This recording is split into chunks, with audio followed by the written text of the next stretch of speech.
बिस्मिल्लाहिर्रहमानिर्रहीम। नाज़रीन अस्सलाम वालेकुम। मैं हूं आपका मेज़बान साहब शाकिर वफाकी दारुल उलूम इस्लामाबाद से। इंडिया, आप कहेंगे कि इंडिया को इस तरह क्यों डिस्कस किया जाता है? इंडिया को इसलिए डिस्कस किया जाता है जी, इंडिया ने हर शोबे में 2 नंबरी का इंतहा की हुई है और अब उसको समझ नहीं आ रही और हर तरफ से उनको जूते पड़ रहे हैं और इतने वो रुस्वा हो रहे हैं पूरी दुनिया में कि सब जो है वो खुलकर सामने आ चुका है। और अब जहाँ पे उनको बहुत बड़ी इज़्ज़त मिलती थी किसी ज़माने में, अब वहाँ पे उनको जूते पड़ रहे हैं और बेइज्जती हो रही है। 2-3 बातें मैं आपको बताऊंगा। सबसे पहले जी, T20 वर्ल्ड कप आपने देखा कि अफ़गानिस्तान का मैच, T20 वर्ल्ड कप बड़ी ज़बरदस्त। क्रिकेट में भी ये पॉलिटिक्स को लाने वाले इंडिया ही है और कोई नहीं है। इंडिया ने हर जगह पे पॉलिटिक्स, नफ़रत, इंतहापसंदी, साजिशें, हर शोबे को गंदा किया हुआ है, इसमें 1% भी शुबा नहीं है।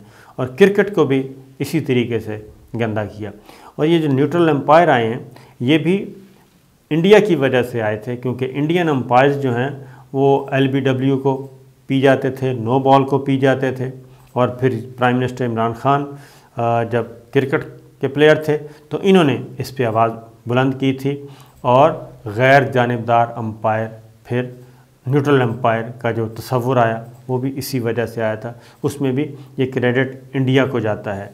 फिर पाकिस्तान को इन्होंने तबाह करने के लिए ये जौहरी प्रोग्राम बनाया, पाकिस्तान ने जवाबी हमला, अपने जवाबी धमाके किए, ये क्रेडिट भी उनको जाता है। तो अब क्रिकेट में क्या हो रहा है, T20 वर्ल्ड कप, IPL आपको मालूम है, मैं पहले भी बता चुका हूँ कि इंडियन प्रीमियर लीग जो है उसका इनको जोम था और उस जोम की वजह से वहाँ पे भी ये PSL को नाकाम बनाने के लिए इन्होंने एक प्लान किया कि IPL में जो प्लेयर्स IPL खेलेंगे, जो PSL खेलेंगे, उनको IPL खेलने नहीं दिया जाएगा। अफ़गानिस्तान का मैच था जी, अफ़गानिस्तान के साथ और इंडिया का, और टॉस हुआ और टॉस के बाद आपने देखा कि किस तरीके से टॉस से पहले ही जब टॉस जीत गया अफ़गानिस्तान का कप्तान मिस्टर नबी, तो विराट कोहली कहते हैं उनको कि जनाब बॉल फर्स्ट कहना है आपने, यानी पहले आपने बॉलिंग करवानी है। उसकी वजह यह है कि पहले से मैच फिक्स, पहले से 2 नंबर काम, ज़ाहिर है कुछ ना कुछ लिया दिया होगा, इसके अलावा तो नहीं होता। और ख़रीदा गया, यानी कि ख़रीदने की कोशिश की गई कि सेल्फ़ फाइनेंस के तहत, जैसे इस वक्त यूनिवर्सिटियों में एडमिशन होते हैं, जो अमीर कबीर बच्चे हैं वो पैसे दे के एडमिशन लेते हैं और उसके बाद डिग्री हासिल करते हैं, इसी तरीके से ये सेल्फ़ फाइनेंस स्कीम के तहत अपना T20 के सेमीफाइनल में पहुंचने की इंडिया कोशिश कर रहा है। 3 मैच उन्होंने खेले थे और 0 उनका स्कोर था, 3 के तीनों हार चुके थे। अफ़गानिस्तान के साथ मैच था, तो अफ़गानिस्तान के साथ मैच के लिए ज़रूरी था कि अपना रन रेट बेहतर बनाया जाए, और रन रेट बेहतर बनाने के लिए ज़रूरी था कि पहले बैटिंग की जाए और फिर मुखालिफ टीम है उसके साथ साजबाज की जाए। वही कुछ हुआ। पहले टॉस जीता अफ़गानिस्तान के प्लेयर ने, खेला, बैटिंग करवाई गई इंडिया को ताकि वो मैक्सिमम स्कोर कर सकें, और उन्होंने किया। और उसमें फिर कैच छोड़े गए। फिर उसमें हमने ये भी देखा कि फील्डर्स खुद ही बाउंड्री से बाहर मिस फील्ड करते हुए बॉल बाउंड्री से बाहर फेंक रहे हैं, चौके लगवा रहे हैं, बाउंड्रीज दे रहे हैं। ये सब कुछ सारी दुनिया ने देखा। और फिर जब टॉस जीत लिया और टॉस जीतने के बाद जब उसने कहा कि हमें बॉलिंग चाहिए, तो कमेंटेटर ने पूछा वहाँ पे अफ़गानिस्तान के कैप्टन से कि क्यों, तो उसके पास जवाब नहीं था, वो मुस्करा दिए। और उसकी वजह ये थी कि कमेंटेटर भी सुन चुके थे कि विराट कोहली अपनी मुखालिफ टीम के कप्तान को कह रहा है, डिक्टेट कर रहा है कि आपने बॉलिंग करनी है, बैटिंग नहीं करनी।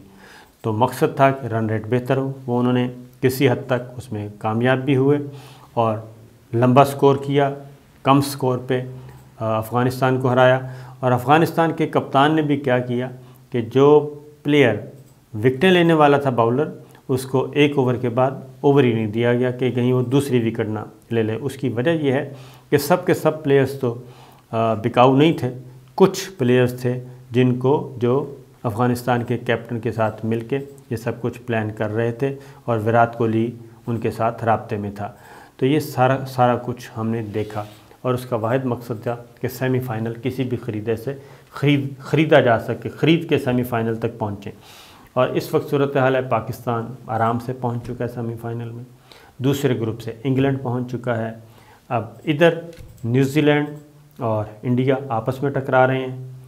5 आइज़ को जहन में रखिएगा, किस तरीके से हमें हमारे यहाँ क्रिकेट को गायब करने की कोशिश की गई। तो अब इंडिया और न्यूजीलैंड आपस में टकरा रहे हैं। इन दोनों में से दूसरा मुल्क होगा जो सेमीफ़ाइनल में पहुंचेगा। उधर से ऑस्ट्रेलिया और श्रीलंका का टक्कर है जी। उन दोनों में से किसी एक ने पहुंचना है और श्रीलंका इस वक्त तक बहुत अच्छा खेल रहा है, इंग्लैंड पहुंच चुका है। तो ये एक मामला चल रहा है। अब आते हैं एक और भी तरफ, और वो है अब हर जगह पे पहले तो मोदी सरकार जहाँ जाते थे तो आलमी सियासत की बातें होती थी और उसमें एक ही नैरेटिव होता था कि पाकिस्तान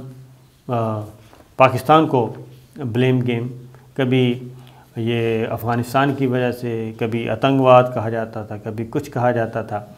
लेकिन अब ज़रा चीज़ें मुख्तलिफ़ हो गई हैं और उसकी वजह यह है कि अब जो बरतानिया में, लंदन में जो खालिस्तान के हक़ में रेफ़रेंडम करवाया गया, वो वजह तनाज़ा अभी तक बना हुआ है। उसकी वजह यह है कि बरतानिया का मूड भी थोड़ा सा तब्दील होता हुआ नज़र आ रहा है। बरतानिया का भी, अमेरिका के भी मिजाज टुवर्ड्स इंडिया थोड़े से बिगड़े हुए हैं और वो हम देख रहे हैं कि कुछ थोड़ी सी शर्म व हया देखी जा रही है। और उसका क्रेडिट जो है वो जो मकबूजा वादी की क़यादत है जो बाहर बैठी है उसको जाता है, ख़ास तौर पे कश्मीरी क़यादत को, और फिर सिखों की क़यादत को जाता है। रेफ़रेंडम हुआ, सरकारी सतह पे हुआ, सरकारी बिल्डिंग दी गई बरतानवी हुकूमत ने, क्वीन एलिज़ाबेथ सेंटर दिया और वहाँ पे ये सब कुछ हुआ। बरतानिया को मना किया गया, एहतजाज रिकॉर्ड करवाया गया इंडिया की तरफ से, लेकिन नहीं। अब ग्लासगो में एक इंटरनेशनल कॉन्फ्रेंस थी, 120 ममालिक के सरबराहान उसमें शरीक थे, चाइना और रशिया नहीं गए। वहाँ पे मोदी सरकार क्या कह रहे हैं, मोदी और उनके दरमियान, बोरिस जॉनसन के दरमियान हुआ, तो उसमें एक दूसरे के साथ मोदी सरकार जो है, नरेंद्र मोदी, वो अपना एहतजाज करते रहे और अपना रोना धोना बयान करते रहे और बरतानवी वज़ीर आज़म से ख़ास तौर पे काफ़ी क्या कहना चाहिए, गिला शिकवा किया कि खालिस्तान जो कि सिखों का अलहदा मुल्क का मुतालबा है, तो बरतानवी हुकूमत ने वो रेफ़रेंडम क्यों होने दिया लंदन में, उसका एहतजाज रिकॉर्ड करवाया। और पूरी गुफ्तगू में, पूरी मुलाकात में कोई और मौजू ज़ेर बहस ना आ सका और सिर्फ़ खालिस्तान और खालिस्तान का रेफ़रेंडम था। और ज़ाहिर है ये कैसे मुमकिन है कि वज़ीर आज़म बरतानिया के हों और उनके इल्म में ना हो, जबकि बरतानवी पार्लिमान के साथ वो राब्ते में थे और होम डिपार्टमेंट ने उसकी इजाज़त दी थी, सिक्योरिटी फराहम की गई थी। लिहाजा उनको ये लॉलीपॉप दिया गया और उन्होंने कहा कि ये इस सिलसिले में दोनों मुल्कों के जो नेशनल सिक्योरिटी एडवाइज़र हैं वो आपस में रब्ता करें, इंडिया और बरतानिया के, तो वो आपस में देखेंगे, उस लेवल पे जाके बातचीत होगी।